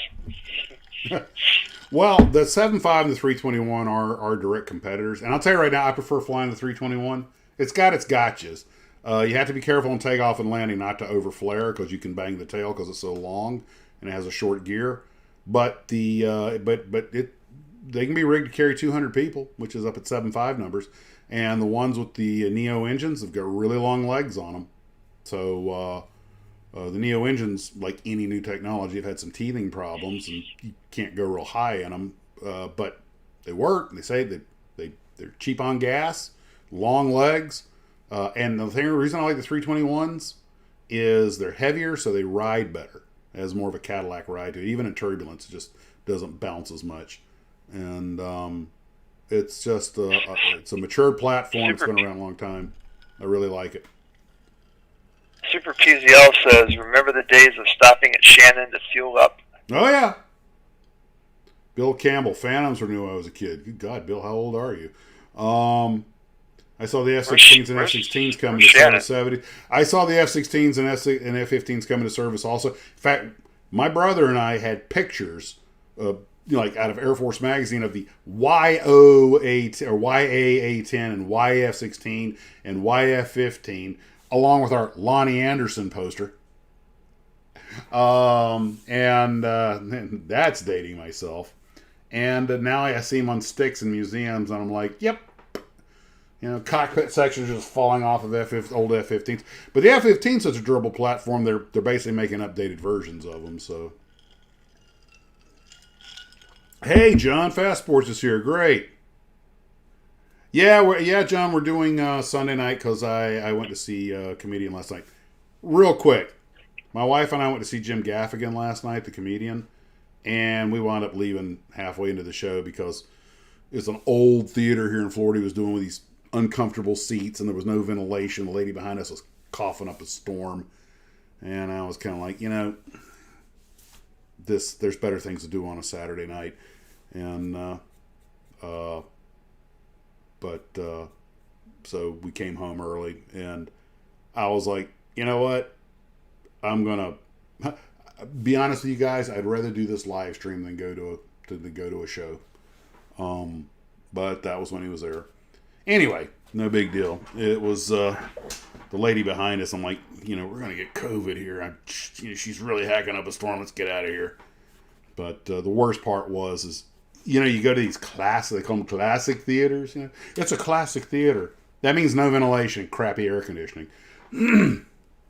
But, and they were the cheap seats. They were the nosebleed section. I was kind of like, hey, we're watching this guy from outer space. Anyway.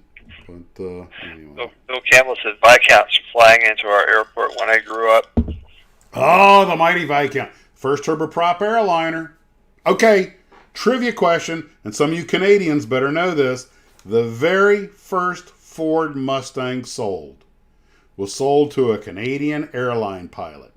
What kind of plane did he fly? Would that be a Viscount? No, but you're in the right general area. To paraphrase a Letterkenny, let that one marinate. I haven't seen any of the latest Letterkenny. I have to catch up on my episodes. Everybody, especially the Canadians, are telling me you gotta watch Letterkenny. Like, yeah. If I finally watched a few episodes, I'm like, oh my god, this is one of the funniest things I've ever seen. Tiger Moth. No, Garfield. It's a little more modern than that. Nope, not DC-8, not a 707. I assume it would be a Canadian aircraft. No. It was not a Canadian-made airplane, but it has a Canadian connection. DC-7, nope. Okay, I gave you guys a hint. We're in the era of the Viscount. Think turboprop. Britannia, close, but no. No, not the Britannia, but you're getting close. VC-10, nope. Oh, this is fun. You got them good this time. I'll give you, okay, Letterkenny is an acquired taste. Yeah, it took me about one episode to acquire it. Electra, getting close. Otter, nope. Okay, I'll give you a hint. They only made about 0. Yeah, they only made about 50 of them. Oh, Chris, you got to take off. Sorry, man. Take care. Okay, I'm going to let you guys off the hook. Vanguard getting closer. Nope, not electric, not a Constellation. Vanguard was closer. It's an obscure airplane. It was the Handley Page Herald. Looks kind of like a Dash 8. High wing, 20 turboprop, Rolls-Royce darts. It was a good airplane. They only made about 50 of them. But it wound up competing with the Fokker 27, which kind of stole the market. And but good guesses, guys. Yeah, the Vanguards are about the closest. It was, anyway, he got the first Ford Mustang, which is the one, if I'm not mistaken, that's in the Ford Museum now. And yeah, gotta go. Yep, guys, it's after 9 o'clock. I know all you guys have to go. So I'm gonna go ahead and. To truly understand Canadians, you must understand the game of hockey. Absolutely. And John, you and I need to Zoom sometime. I'm off this week. You know, we should chat. I was actually thinking about you the other day. I haven't spoken to John in forever. I have been watching your videos though, and I hope you guys enjoyed this last hour, just being kind of a guess it free for all. Have some fun. I think what I'm going to do on the live streams from now on is just have a little material to get us kicked off, and then just take it where it takes us. We don't need a lot of structure. Have a good time, unless there's something particular I want to cover. I do have some videos I'm working on. I want to say thanks to Paul and Nick for a lot of folks have been sending, and Garfield has been sending me a bunch of stuff on a bunch of kit companies and stuff. So maybe I can crank out some history videos again. We've got some stuff on Remco and a couple other companies, and we'll do a little more with the stuff Paul sent me. He also sent me a bunch of stuff on visible models that run well on the others, but that I just, with work and everything, haven't had a chance to really kind of get into it. But I would like to crank out some more history videos. A lot of you guys have sent me a lot of stuff. Also on Paramount models. And there were 2 companies called Paramount, so maybe I'll get one of those done. And yeah, everybody's got to go eat, so I'm going to let you guys go. So many people I want to say thank you to Garfield, to Paul, to Nick, and oh gosh, just everybody. It's been great, having a great time. Man, this I don't know if you guys, for me, this one just shot by. And of course, to Mike and to Jim and just so many others, and Tommy and everybody, guys. And of course, Ken and Steve. So guys, I'll let you say your goodbyes and I'll let everyone go. Good night, troopers, and have a lovely week. See you next week. Good night, everybody, and don't forget the bobbleheads. Guys, take care of yourselves, and as always, model on.